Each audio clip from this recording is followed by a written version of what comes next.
আসসালামু আলাইকুম friends, welcome to my channel. তোমরা যে যেখান থেকে দেখছো না কেন, আশা করি সবাই ভালোই আছো। আজকে তোমাদের সাথে শেয়ার করব সয়াবিন ভুনার রেসিপি। এটা খেতে এতটাই টেস্টি এবং এই রেসিপি যদি করা হয় এর সামনে মাছ মাংসকে হার মানাবে এই সয়াবিন ভুনা রেসিপি। চলো রেসিপিটি দেখে নেওয়া যাক। এখানে আমি সয়াবিনটা নিয়েছি, আমি হালকা গরম পানি দিয়ে কিছুক্ষণ ভিজিয়ে রেখেছিলাম। পানিটা ভালো করে চিপড়ে আমি এখন সয়াবিনটা হালকা তেলে সুন্দর করে ভেজে নেব। একটু ভাজা ভাজা করে নিব। এভাবে যদি ভেজে রান্না করো তাহলে কিন্তু খেতে অসাধারণ টেস্ট হবে। আর সয়াবিনটা কিন্তু আমাদের শরীরের জন্য অনেক পুষ্টিকর।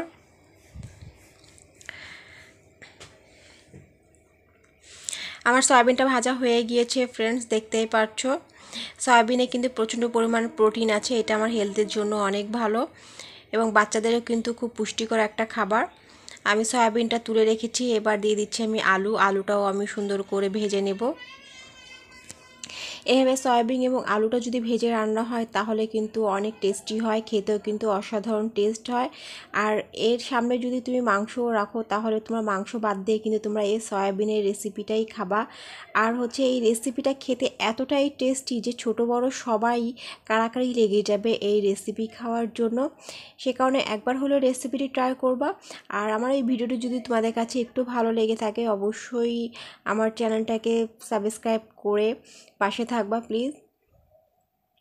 আমি হালকা লবণ এবং হলুদ দিয়ে আলুটা সুন্দর করে ভেজে নেব। ফ্রেন্ডস, দেখতেই পাচ্ছ আমার আলুটা কিন্তু সুন্দর করে ভাজা হয়ে গিয়েছে। এবার আমি তুলে রাখছি।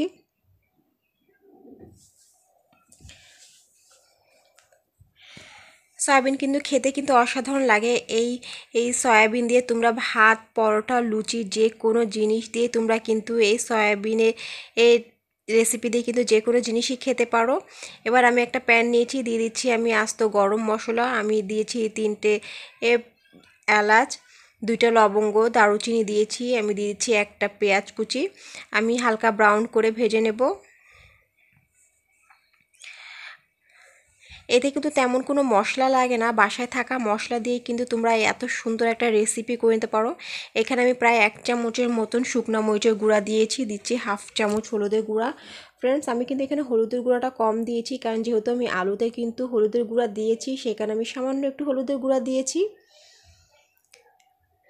আমি তেলের মধ্যে একটু কষিয়ে নিচ্ছি, দিয়ে দিচ্ছি সামান্য একটু পানি। এবার অ্যাড করছি আমি আদা রসুন জিরা পেস্ট। আমি এখানে হাফ চামচ করে 2 চামচ দিচ্ছি। এখানে বেশি মশলা আমি ইউজ করব না।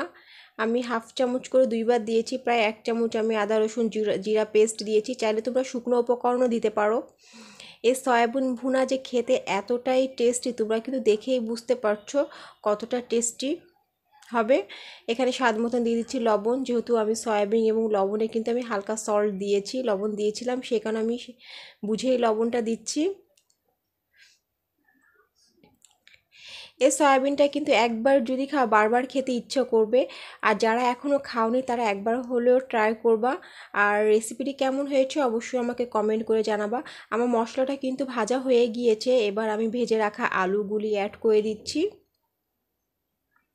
আমি মশলার ভিতরে আলুটা কিছুক্ষণ কষিয়ে নেব ফ্রেন্ডস। আমি একটু পানি দিয়ে আলুটা সেদ্ধ হওয়া পর্যন্ত ওয়েট করব।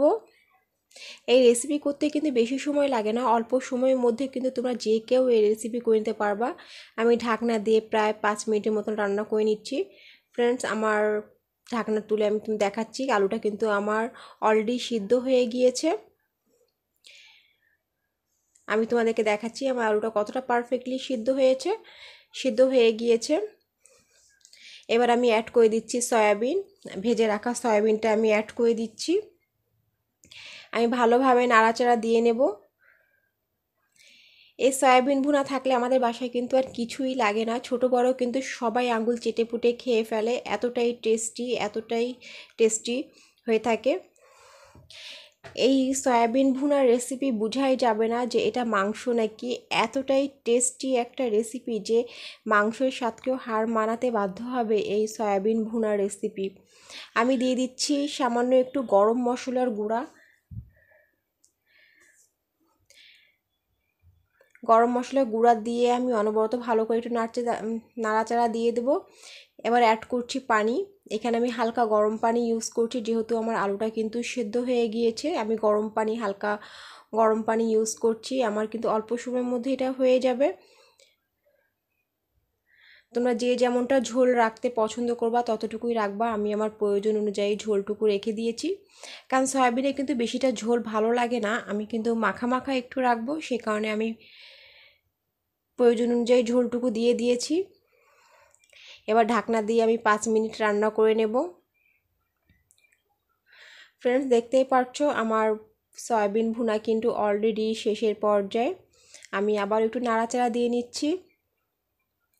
এই সয়াবিনটা রান্না করতে কিন্তু তেমন বেশি সময় লাগে না, অল্প সময়ের মধ্যেই কিন্তু কমপ্লিট হয়ে যায়। এখানে আমি অ্যাড করছি ধনিয়া পাতা কুচি।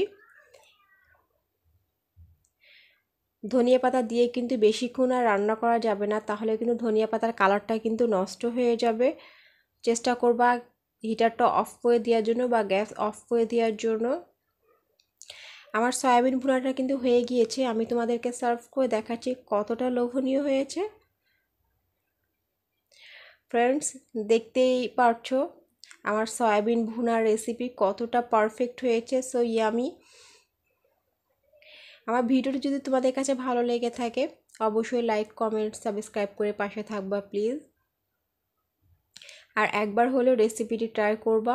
সবাই ভালো থাকবা, বাই বাই, আল্লাহ হাফেজ, আসসালামু আলাইকুম।